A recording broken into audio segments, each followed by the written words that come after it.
Hello and welcome back to my channel. Today we're going to be reviewing the Mission Less Lethal TPR launcher. Okay, so for those of you who don't know what that means, it's essentially a pepper ball gun. I've been planning some camping trips over the summer and I wanted to bring on some additional peace of mind, something that was a little bit less than lethal, and I ended up picking this product out. So the box just came in today and I'm going to unbox it, so let's see what's inside. Ugh, it's a big box. Let's just get rid of all that. All right. We'll start out with the accessories first. So I got the 12-round extended clip magazine. And I wanted this because usually in situations where you have to resort to this type of thing, this is definitely something like a last resort. But if you end up having to use this, whether it's like a mountain lion or a bear or any other type of confrontation outside, you want to have enough ammunition at your disposal to get that distance between yourself and whatever aggressor happens to be in your way, whether it's an animal, unruly person, whatever the case is, right? That's why I figured if I had to use this thing, I know that I would have plenty of ammunition to help me out in any situation. Why less lethal? Obviously, I'm not out here trying to take anybody's life or anything's life. I am a gun owner and I do own multiple weapons for home defense. But as far as like out and about for camping trips and whatnot, I think a lot of that's overkill, no pun intended. So I figured I'd go with something a little bit less lethal. So let's go ahead and open this case up here. There we go. And after doing a ton of research out there in the less than lethal lineup of weapons, you've got a lot of competition between Byrna. You got the Byrna weapons, the HD Max kits. You've got the Pepper Ball has, I think, a TCP launcher, their own variant. And these are all reputable companies. They have a long history in less than lethal munitions and firearms. But what I've noticed is that with Mission Less Lethal, the founder or the owner of the company has been around since the 80s essentially, and they've got, I think he said, over about 30 or so patents for sending balls through, you know, a weapon essentially. And so this is a surprise because this is definitely not the one.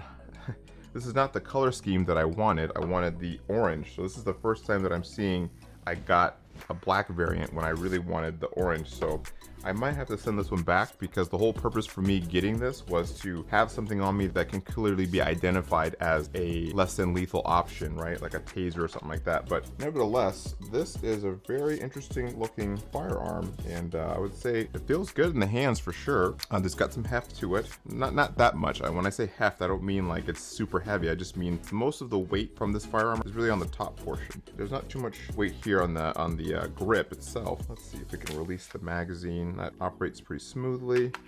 Okay, I think here is where you load in the CO2 cartridge.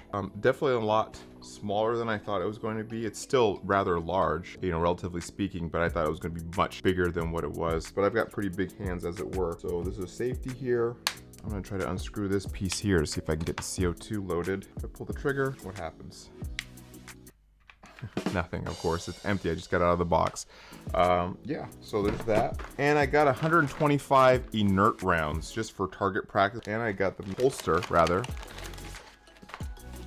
Yeah, so this can kind of go on your belt or on your pants. Let's see how this works here. There's a little clip that you can press in, and that allows you to take that and slide it into your waist like so. There's some reading material in here. Let's see how it holsters. Okay, holsters just fine.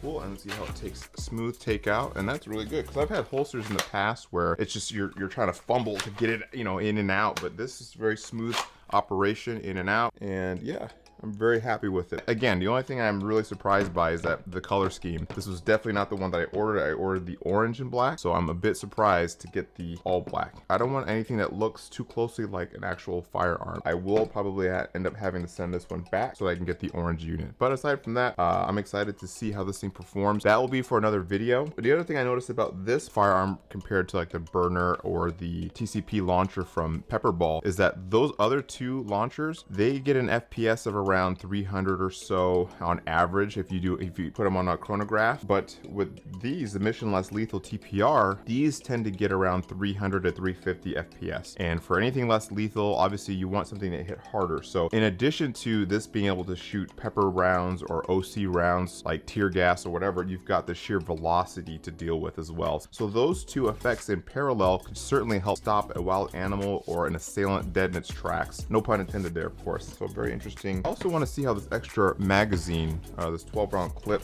gets in there. So drop the clip here, comes out. All right.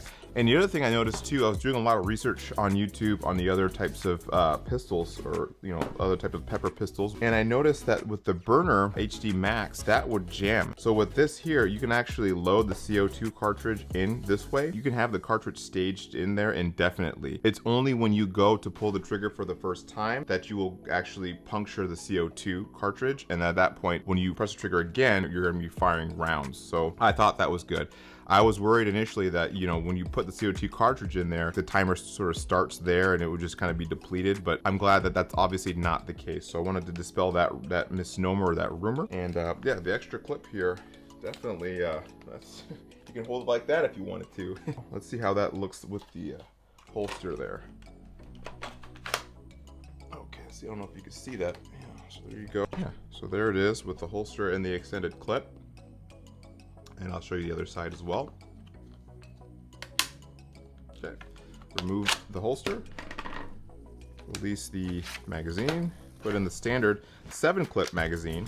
So that's the other thing I liked about this launcher compared to all the other ones. The other ones, like the burner, I think gives you a 5-round magazine, and the TCP launcher from Pepperball, that gives you like 6-round magazine. Whereas with this here, you get 7 up to 12 rounds. And you can easily fire all 7 rounds from your initial magazine and still have enough pressure in the CO2 cartridge to fire off, the rest of the 12 in your extended clip at FPSs of around close to or even over 300 FPS, and that is quite amazing. Obviously, I don't have a chronograph with me today. I'm not going to do that, but if you do want to see those numbers, I highly recommend you check out. There's a guy on YouTube, Review Guy. I'll leave a link to his channel down below. He compares all of the launchers and actually fires them with a chronograph to give you live readouts of the FPS for each launcher. Based on his test alone, you can kind of see this weapon being at the top. Perhaps the main reason why I went with this here is the price. So compared to the burner and the TCP launcher, the burner I think was like 400 bucks,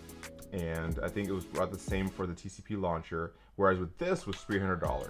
I've never seen any footage of this thing jamming up, unlike I have with the other two. So for this weapon here, you're getting the most bang for your buck. So I'm definitely happy with how it looks, and I can't wait to try it out, but I'm a little bummed out that it didn't come in the actual color schemes that I wanted. And what's interesting though too is on the website, there really is no option for you to choose whether it's the orange or the black. So for me to receive the black was a complete surprise. And I hope that's something that they update on their website, because I could see a lot of people being turned off by experiencing what I just did. It's not an issue for me. I have nothing but time. I can wait. If I had to give a critique at this point, that's the only thing I would say on that. So, all right, so let's check out what else we got. So we've got the CO2 cartridges. So we got, and in comparison to the other launchers that use 8-gram CO2 cartridges, this one here uses 12 grams. So I've got a 5-pack of 12-gram cartridges right here. You can kind of see that. Cool. So I've got 15 cartridges in total. Oh, another thing that I noticed is that I didn't get any pepper spray rounds. Yeah, I didn't get any pepper spray rounds, so I'll definitely have to follow up on this. So there you have it, folks. That's my unboxing of the Mission Less Lethal TPR launcher. I hope you enjoyed this video, or at least found it useful and informative. If you did, please hit that like button and consider subscribing to my channel. I've got a lot of content coming out for you guys in the future, and I'm excited to have you on board. So I'll see you guys on the next one. Take care.